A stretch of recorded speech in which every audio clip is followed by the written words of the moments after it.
Welcome to Conversations with Dr. Arasi Maran. I am Dr. Arasi Maran. I'm an interventional cardiologist, associate professor of medicine at the Medical University of South Carolina, and also the director of the cardiac cath lab at Ralph H. Johnson VA Medical Center. But this initiative is completely separate from my responsibilities as a faculty in the university. This podcast is a result of my desire to disseminate information regarding cardiometabolic health. I hope to bring you evidence-based solutions and strategies for a better, healthier life.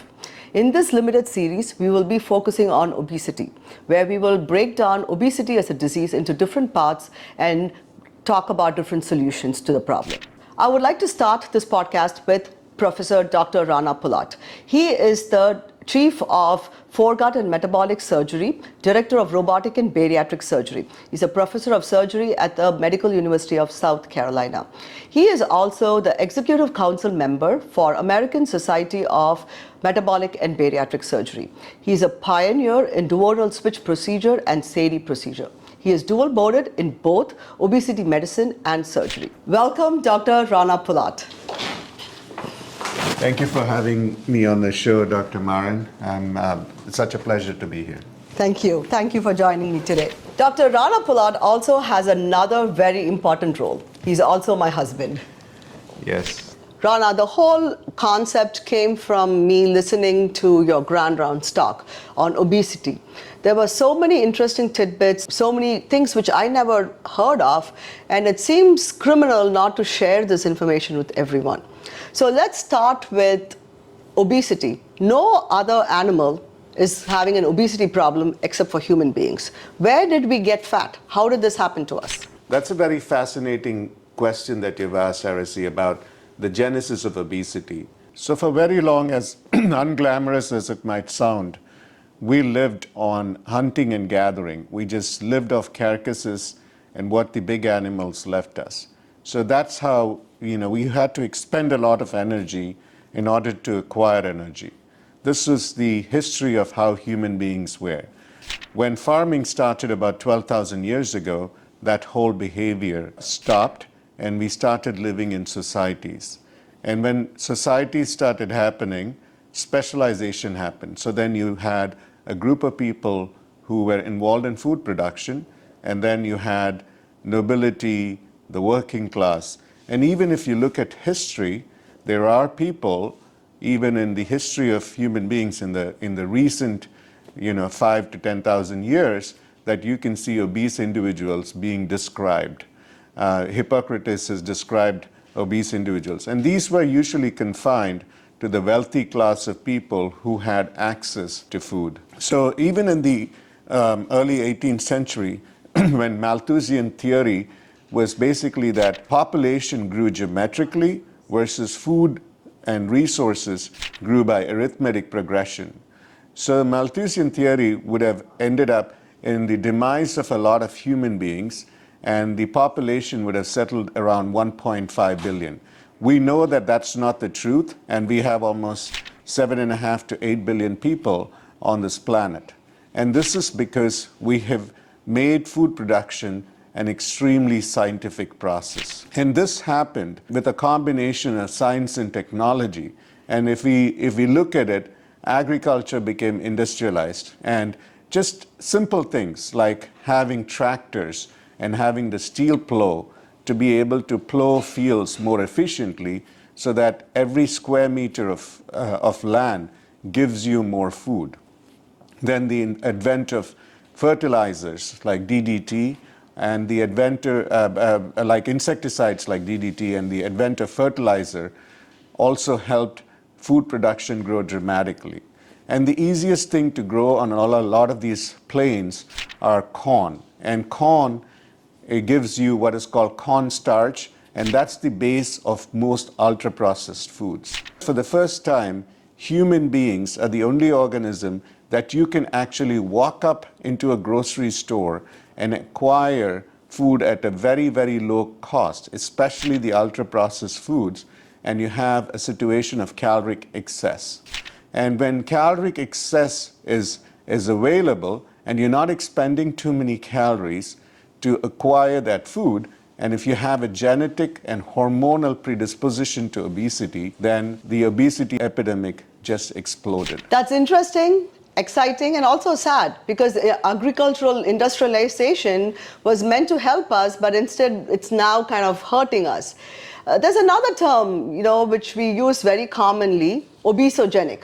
And that's a term I relate to very personally, because I feel like I can just look at a candy bar and 2 minutes later I'm 5 kilograms heavier, and there are people who can eat whatever they want and nothing happens to them. There's clearly a genetic predisposition for some people, like myself, where gaining weight is so easy, and there are some people it doesn't happen so easily. So can you elaborate on the genetic differences in people? Yeah, that's again a fascinating question you've asked. The first part of the observation that you made, yes, it's like what we call the butterfly effect.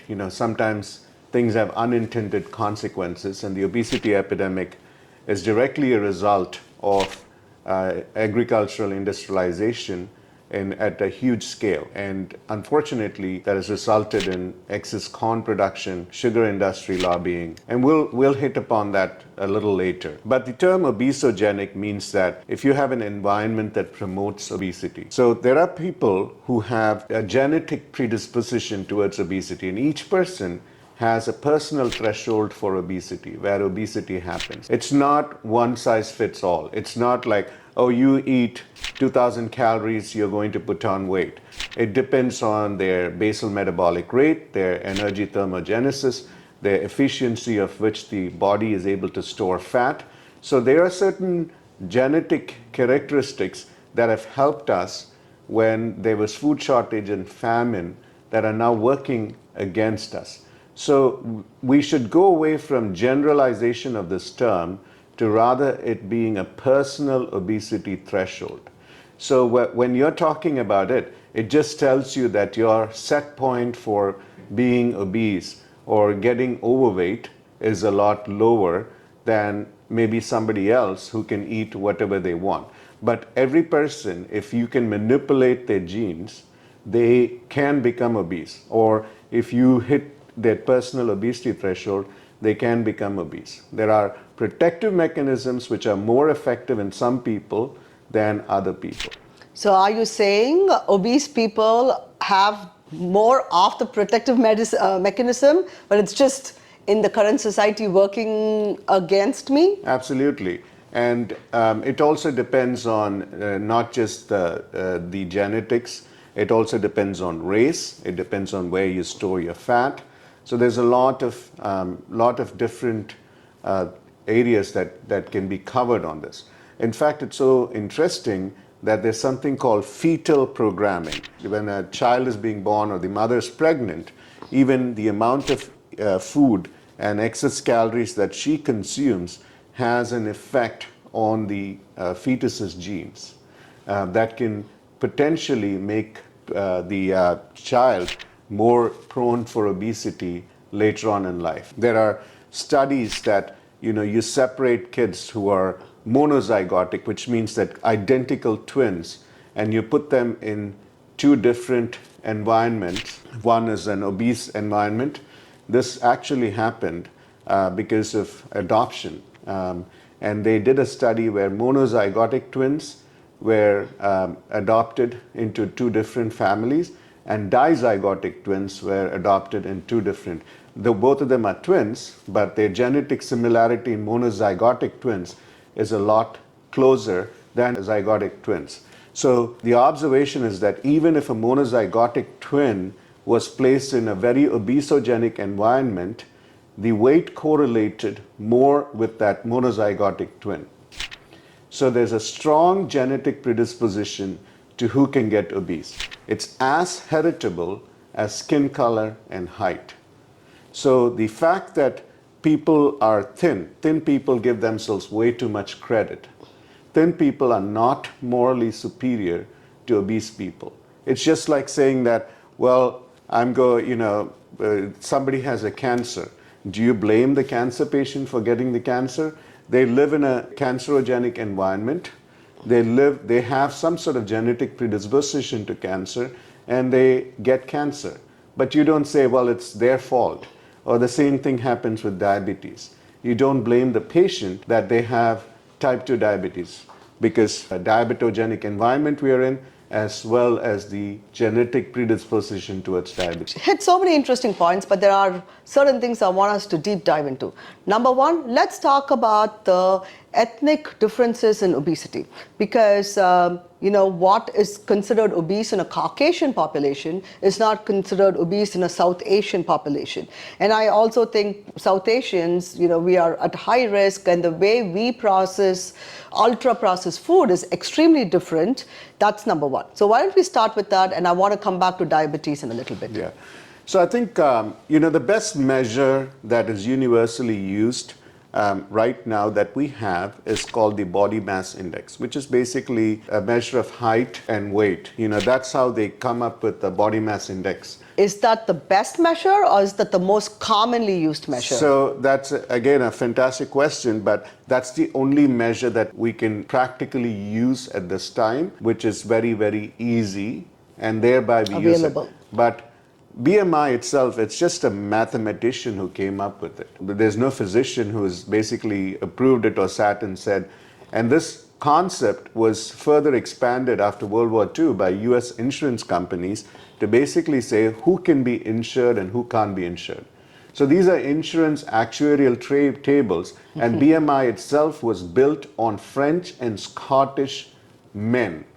So you can see that an athlete, who is an amazing athlete, I can pull up any number of muscular athletes by BMI criteria, are obese, overweight, or even a BMI about 35, and they have complete muscle. It's a very, very difficult thing to tell, but the best measure that we use is not really a great measure. So when we talk about race especially, it makes a huge difference, because the traditional calculation is BMI greater than 25 is considered overweight, and BMI greater than 30 is considered obese.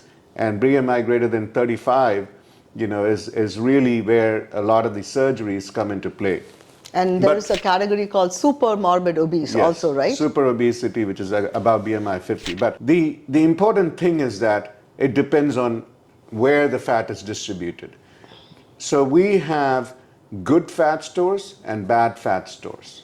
And unfortunately, South Asians and Hispanics, they have potentially bad fat stores, which predispose to visceral obesity. So if you took the amount of adipocytes that we have as being a fat sink, or somewhere where fat can be stored efficiently and well, when that adipocyte ability to store fat and hypertrophy is overwhelmed. So, for example, your area around your buttocks or legs are considered good fat store areas.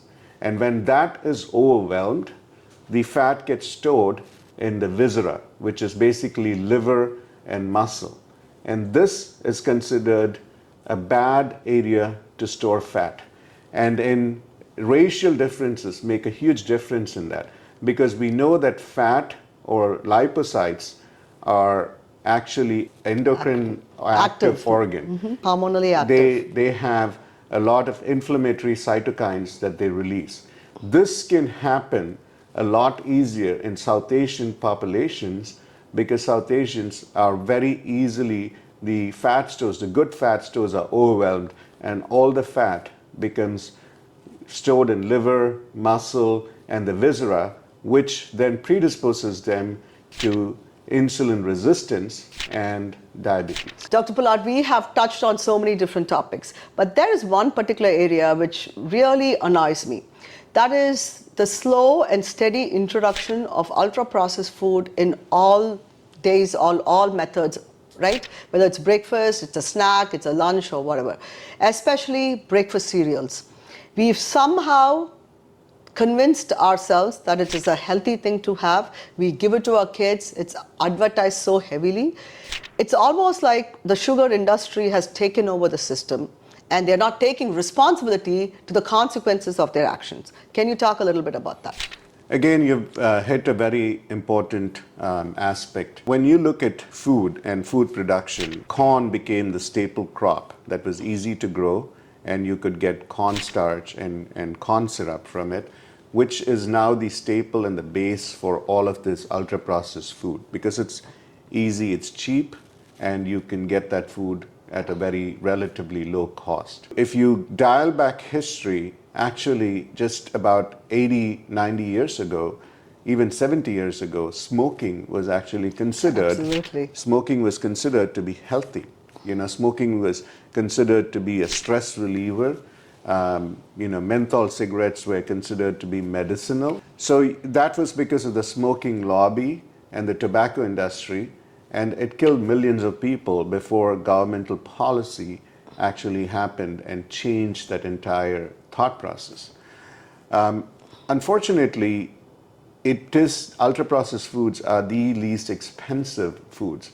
So if you look at our busy lifestyles as parents, we're two working parents and we have very difficult jobs, and the easiest thing to feed a child is probably some ultra-processed food because it's easy to produce, easy to make, easy to heat up, and then give your food, the ultra-processed food. Now, the ultra-processed food industry relies on food scientists whose only job is to make that food super palatable. If you look at functional MRI studies, food, especially ultra-processed foods, Sugar hits the same centers of pleasure, the dopamine centers that hook up people on drugs. It's the same exact centers that light up when you do cocaine and heroin and opioids are the same as functional sugar. MRIs show that those are the same centers. Now take this and let's take a step back. You have food scientists who are working towards these pleasure centers. So now when a kid is exposed to these foods, they get hooked onto it. There's no out. It's just as hard as getting a drug addict off that food. That kid has no chance because he's being subject to governmental policy, food production excess. You have food scientists who are working against him, and then you have the whole sugar lobby who's working against him. And then suddenly when the kid is 19 and 20 and obese, it becomes a personal problem. Absolutely. It becomes like, oh my God, this person is obese or fat because he's just, doesn't know how to control himself. Has no willpower and things like that. Like that. You don't say that, about a lot of things. So food, let's go back to the caveman time when we lived. We used to go hunt, gather food, come into the cave, sit around a fireplace and socialize and share and talk food about the day, gossip, and share our food. That's how intricate food is. Food is a very important part of our life. If you meet a new couple, you're not saying, oh, let's meet for a run, or let's go work out together. We are saying, let's go have a drink, or let's go to a bar a or a restaurant or something to like eat that. dinner, because that's genetically hardwired into us. So food is also a means of social pleasure, and food is the only legal drug that's not socially frowned upon, that you can go and get a dopamine hit every night in your indulgence of food. So that's how all of this plays into it. Absolutely. I honestly call myself as a chocoholic. I truly believe, my brain centers are tied very closely to the dopamine release I get from eating chocolate. And it's a fight. We know that personally. There's another important point I want to bring upon, right? Like you talked about smoking and how the smoking industry eventually, paid for it, right? There were advertisements about smoking kills, smoking causes injury, etc. And even labels on cigarette packets. When we went on a holiday to Mexico, I made this observation. Same candy which is sold all over the world. In Mexico, they had said this product contains excess sugar, and excess sugar damages your health. That was a warning sign. They were almost treating candy like how the rest of the world treats tobacco and alcohol. I mean, how how can we make that a more universal situation? So this again requires years and years of governmental and policy change up from the top, right? Why is smoking finally the number of smokers have reduced, especially in the United States? It's because of years of governmental policy, adding tax to cigarettes, making it expensive, making it uncool, right? So the same kind of things need to happen.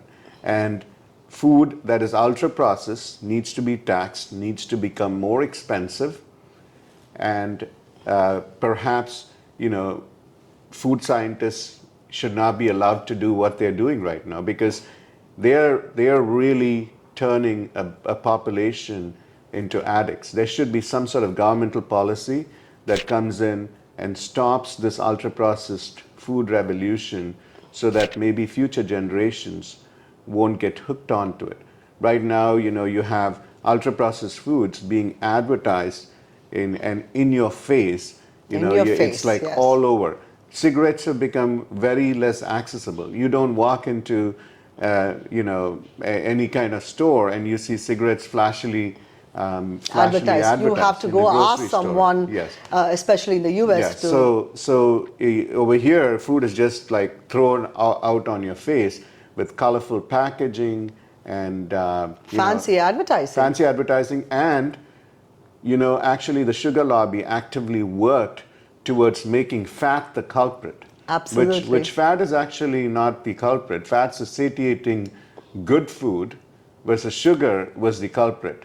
But the whole food pyramid thing of having a lot of carbs and very little fat, we know is a complete opposite of what we should be doing. And I'm not saying all carbs are bad. I'm just saying that the ultra-processed, refined carbs are bad. You still have to have a very balanced meal where carbohydrates still are a great source, but it should be more of the unprocessed foods and unprocessed carbs. So I think, you're touching on that all calories are not created equal, and all carbohydrates are not created equal, and all fats are not created equal. I always say this to my patients: you can easily finish a large packet of potato chips while watching a movie, but you can never finish a big 1 kilogram of cake, just because of the amount of fat in the cake, and the fat satiates you and keeps you full longer. The poisonous or the treacherous combination of ultra-processed carbohydrates and trans fats is probably the worst, and we are all just afflicted to it. Dr. Pullatt, we have discussed several important topics. We started with the genesis or the evolution of the obesity epidemic. We have talked about the different racial or ethnic differences about obesogenic populations. We talked about personal fat threshold. That's clearly something people are not aware of.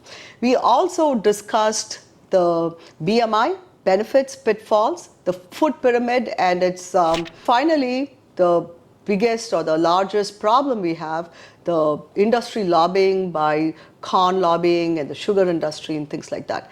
This concludes our first episode.